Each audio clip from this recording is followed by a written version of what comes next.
Afternoon and welcome to the Swansea Public Services Board on this lovely day. Very lovely to see you all. We'll go to the first item on the agenda, which is apologies for absence. Alison? Thank you, Chair. Apologies today from Howell Manley and Amanda Carr. Okay, thank you. Those are noted. So we'll go to item 2, which are disclosures of personal or prejudicial interest. I can't see anyone indicating. No, so we'll go to item 3, the minutes of the previous Public Services Board meeting. Is everybody content that they're an accurate and true record? Yes. Okay, great. Lots of nods. Thank you very much. So we'll move on then to item 4, public questions. Alison, have we had any questions from the public today? No, Chair, we haven't received any public questions. Okay, thank you. So that takes us on to item 5, the Swansea Public Services Board Wellbeing Draft Action Plan 2025-2026. So I'll open it up for any comments on this item. Chair, can I just Yes, give a please, brief come in. introduction? That would be great. So this is the draft action plan for 2025-6, which represents the final year of the first phase of our wellbeing plan 2023-28. Over the past 2 years, we've made solid progress, particularly around steps 6 to 8, which we now consider to be complete. So in 25-26, we're proposing to focus our collective efforts on steps 1 to 5. So step 1, further embedding early years integration and extending services like Flying Start. Step 2, advancing Swansea's position as a human rights city and achieving age-friendly status. Step 3, finalising and implementing the adaptation and mitigation strategy, requiring partners to take at least one action to reduce emissions and improve biodiversity. Step 4, strengthening community safety and co-location initiatives, building on the success of events like the Community Safety Village. And step 5, publishing and delivering a new cultural strategy supported by an action plan, expanded events and sport development partnerships. So the action plan clarifies lead responsibilities. It includes clear milestones and highlights how each partner contributes to the collective outcomes that we're seeking to achieve under those steps. So I'd like to invite the board to approve the draft action plan. It has been developed in collaboration between us all under the leadership of the strategic leads. And I'd invite you to agree to receive regular update reports as a standing agenda item moving forward. Thank you, Ness. Is everybody happy to approve the action plan? Yeah, can I see a show of hands? Thank you. That is approved. Thank you, Ness. So we'll move on then to item 6, which is the draft Swansea Public Services Board Annual Report 2024-25, and this incorporates the Q4 updates. Ness, do you want to take us through this one as well, please? Sure. So the draft annual report for 2024-5 showcases the meaningful progress that we've made as a partnership over the last 12 months. A few key highlights. We can see from the report that Flying Start has expanded to reach more families, especially in areas of greatest need. We've also made visible progress as a human rights city with integration into the Strategic Equality Plan and international recognition from UNESCO. Our work on climate adaptation is well underway, and our carbon emissions are down across the public sector in Swansea. Community safety has been strengthened through public engagement and co-location planning, and the new cultural strategy has been developed with extensive consultation, will boost community wellbeing, cultural identity and economic growth. We've also continued to improve regional collaboration, and the report shows the notable achievements like the new regional data portal and our involvement in the whole systems approach to healthy weight. So this report meets our duty under the Wellbeing of Future Generations Act and demonstrates transparency, progress and partnership in action. And so I commend the report to the board to approve it for translation and publication, and to ask board members to support its promotion through individual organisational channels. Thank you, Ness. We are getting a small amount of feedback. If people could mute their microphones if they're not speaking, that would be really helpful. Thank you. So I open it up for any questions or any observations, comments on your particular steps that you're leading on. So I open it up to the board this afternoon. Does anyone wish to comment?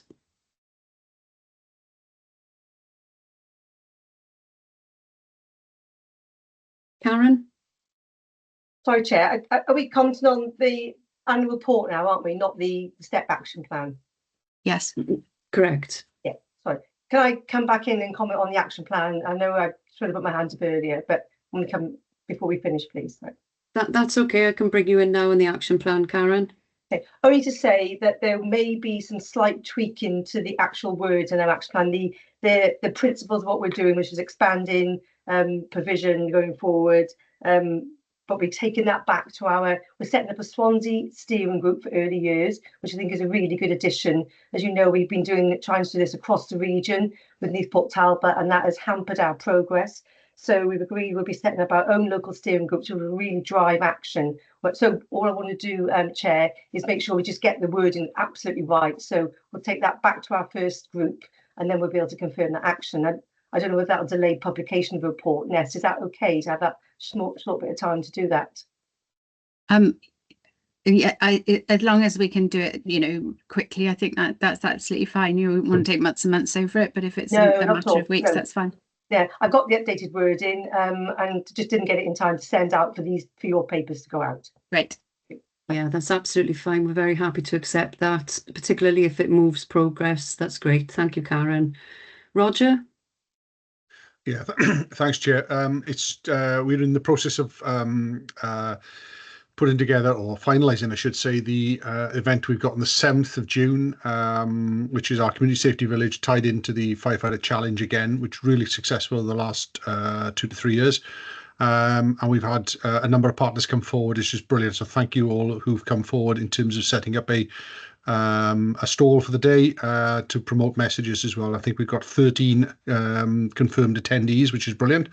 But a plea to any of you who are not currently, I will send the list around shortly. And if you don't have a presence there, please really encourage us on a Saturday. It's in the Marina in Swansea on the 7th of June. Really successful day. We've run it really well in the last couple of years, and it's great to get a public engagement to get our key messages out. But I will send something round so that we can share with partners as well. But yeah, thank you, Chair. Thank you, Roger. And just to comment on that, I think it is always an ongoing challenge for public services boards to engage with the public and to reach communities and to reach the public. So an engagement event such as this, where we go out into the community and we encourage the public to link up with us, is really welcomed, and it does contribute towards our engagement with the public, because public services boards, we saw today, and we've seen in many meetings, we rarely get public questions. And we rarely get the public attending these meetings. So engagement days like this are really fantastic, and I really welcome it, and I hope that it's every success. Roger, did you want to come back in? Yeah, if I could come briefly, just to touch on the sort of scrutiny element, and you're absolutely right. The actual front face, I guess it's less important for the public to understand that it's a PSB sort of coordinated event, and just to see the outcomes really and make those touch points. But I will be sending invitations out to scrutiny panel so that they can come and see and witness the work at first hand, really, because it's important as we go through the scrutiny process, they can actually see and get out there and see what we're doing as well. I think that will be important as we go through in front of scrutiny in the future. Yes, absolutely. Thank you, Roger. Does anyone wish to comment further, Ness? I was just going to say, if everybody has made their comments, we'd like to share with you a video that we've put together as an additional means of engaging the public in our work. It's a sort of summary of our annual report for the last 12 months. We did a video last year, and we've put together another one this year, which we'd like to all partners to use on their own sort of media, through their own media channels, to try and promote the work of the PSB and what we've achieved. So if there are no more comments, Andrea, we'd like to share that video with you. Yes, that's fine. Thank you, Nurse. So I'm going to ask Leanne's going to press the button. Here we go.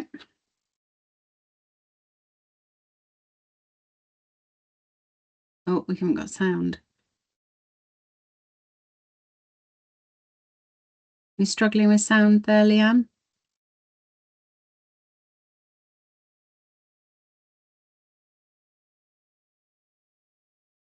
The vagaries of modern technology.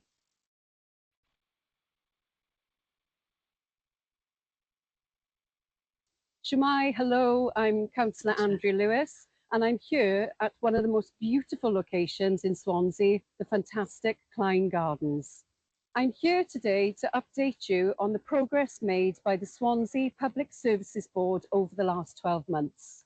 It's been a year of action, collaboration, and real progress for Swansea. The PSB, if you're unfamiliar with it, is a partnership of public service agencies. We work together to improve your local services. The partners are Swansea Council, Mid and West Wales Fire and Rescue Service, Natural Resources Wales, and Swansea Bay University Health Board. We also work with other key organisations such as the universities and police. Together, we want every individual in Swansea to have the opportunity to thrive. Our natural environment should be cherished. We want to make Swansea a prosperous place. In the past year, the PSB has taken big steps with its key objectives. The commitment to our Early Years initiative has ensured that children have a better chance of receiving the best start in life, laying a foundation for lifelong success. Through this past year, one key success has been the expansion of Flying Start services, providing crucial support in child development, family well-being, and school readiness. Our Live Well, Age Well programme has continued to enhance the quality of life for residents, fostering a community where everyone can live well. Our journey to becoming a human rights city was highlighted in an inspirational film by the Welsh Government. Our dedication to climate change and nature recovery has led to new achievements, with initiatives aimed at restoring biodiversity and reducing the impact of climate change. Our Strong Communities objective is strengthening the bonds in communities, enriching a sense of pride and belonging. 2024-25 saw workshops held to promote crime prevention and safeguarding.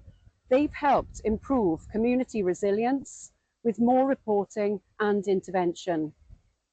Challenges remain, but you have my word that your well-being is at the heart of what the Swansea Public Services Board do. We're committed to making Swansea a fairer, greener, healthier and safer place. We work to make services more accessible and communities stronger. With strong partnerships and commitments to positive change, Swansea's future is bright.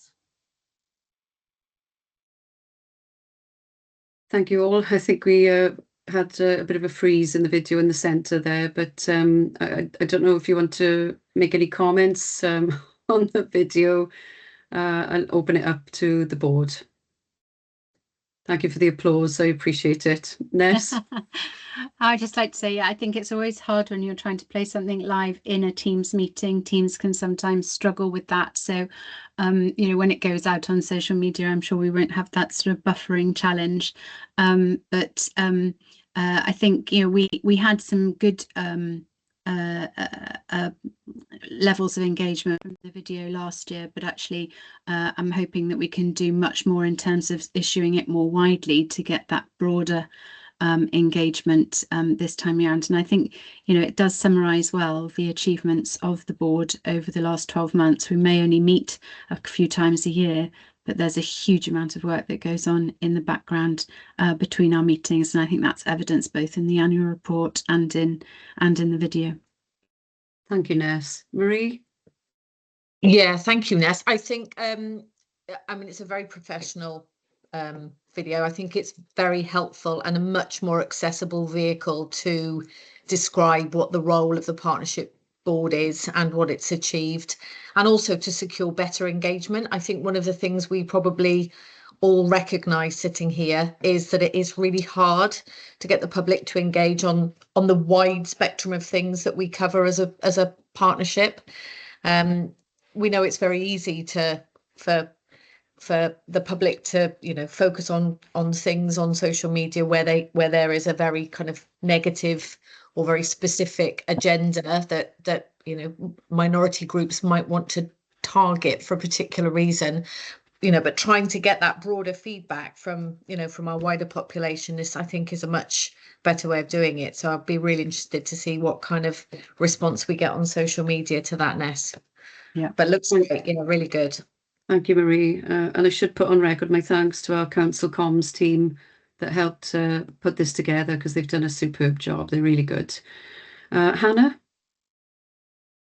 Yeah, just wanted to put on record, well done, Andrea, for your performance there. It was excellent and really clear as well. And yes, it's a good way of trying to, it is sort of a learning, isn't it, about how to communicate this whatever this is, and the collaboration to people so that they can engage and understand. And that was useful to do that as well. Can I ask who the sort of main audience is and how you sort of reach out? And then, Marie, I'm interested in what you were saying around countering negative narratives with this as well, and what ideas are behind that, and a bit more about that. Thanks. Yeah, I'll come to Ness and then I'll go back to Marie to respond to that. Ness? So yeah, I mean, the audience is our population, as well as our you know, employees within our organisations as well. But so last time round we published the video on Facebook, and it was viewed more, I think something like 3,500 times. We also did an article that was published in the Evening Post, and was carried by 3 other online news platforms. So it's very much about sort of just raising the profile of the fact that, you know, our residents can see that our organisations aren't operating just in silos, but we are actually collaborating on some important issues that we believe are of value to them, because that's what they've told us, and that they can see that we're actually, you know, the actions that we're taking and the impact that we're having, and it then triggers them hopefully to take a bit more of an interest and go and have a further look at our website, so as to what we're doing as a PSB. That sounds great. Just being a middle-aged white woman, I still actually use Facebook, but there are just wondering about the sort of many don't. So it's just the sort of demographic, which sort of targeting of demographics which might be less engaged anyway, and how to get around that. And I'm sure you're already thinking about that, but just interested in light of Marie's comment there. Yeah, we do have a presence on TikTok, Instagram. So our council comms, I mean, I'm sure partners will want to comment on the platforms that they can share as well. But we do have quite a strong social media presence across the piece. So, Marie? Oh, sorry, Marie, you're on mute. Sorry, most people say I'm better that way. So the comment I made was really in relation to where individuals or groups of people have are particularly unhappy with some type of service or have a particular issue. They are much more likely to come forward and express their views than people who have generally a good experience of services. And what we want to try to do, I think, is and I've stood there in public meetings and had the vociferous the very vociferous voice of a small representative part of a community, strongly describing their unhappiness about a particular thing, when the broader residents of a community who are generally happy with our services may not. And all I'm trying to suggest is we need to think about how we encourage our widest community to give us a balanced view on how they think things are going. It's always important to get feedback when things aren't working, don't get me wrong. So I'm not suggesting for 1 minute that we don't want to hear everybody's voice. We do, but what we want to try and seek, I think, is a balanced response from our wider community about, is this working or is it not? We know that things will always not work for a few, but we want to make sure that they work for the majority too. Thank you, Marie. Any further comments? No. Thank you all. It's very easy, I think, to stand in front of the camera and promote all the great work that all of you are doing. But, you know, it is my pleasure to represent the board and help promote that, because there's some fantastic work going on, which is really pleasing to see. If there are no further comments on item 6, I will go back to Ness just for one further item to update us. Yes, so I just wanted to raise this with the board. The Enabling Communities team within the council is looking to submit a grant application to the Welsh Government's Child Poverty Innovation and Supporting Communities grant, and the application's closed tomorrow. Building on the work they've started to scope and establish a regional lived experience forum across Swansea and Neath Talbot. And so they're submitting an application on behalf of Swansea Council as the lead applicant.